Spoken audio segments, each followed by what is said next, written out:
Bisag asa man ta mo abot, gunitay lang tagkamot.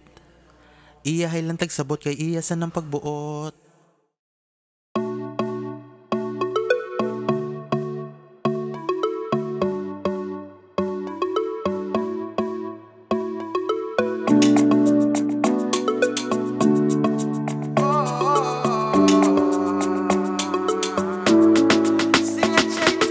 Saling tingali basig mabiyaan, halakang kinsara gustong mo uban. Paligo kong andam sa tong sakyanan, padulong sa dalan sa angay mo makuptan. Bisag asa man ta mo abot, gunitay lang tagkamot. Iyahay lang tagsabot kay iya sa ng pagbuot. Asa ka karonin itong panahon, bangon nang diha ayaw nagkaguol. Usa pa sa atong sitwasyon karon, ang maglipay-lipay lang kung mahimo atong tumong. Kay imong kaugalingon daghanay balatian, kasakit silawas imo masad yung palabian. Di lang papahalata sa preview magtakiang, tungod sa imong batasan ng dili na gyud mapugna.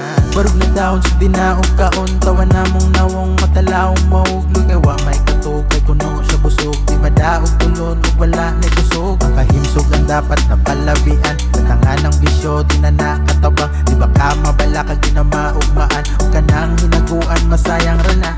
Saling tingali basig mabiyaan, halakong kinsara gustong mo uban. Paligo kong andam sa tong sakyanan, padulong sa dalan sa angay mo makuptan.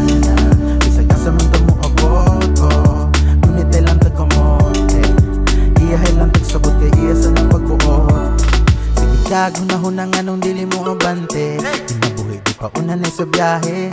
Arason mong gila ay way pamasahe, pananglito palumba ay di ka masangit. Importante mahibawan ng rason, anong sama nimo na diha nagutong proseso sa kalambuan na karon. Ang mga manlabay ang ayra na nasabton, mga problema kay naara na ayaw pahalata. Kung ikaw naglata ay kung nagasaligra kasay mong tama, makurat o madugay basig mulala pa. Tulong sa pangandoy na maabot, maglubog solusyon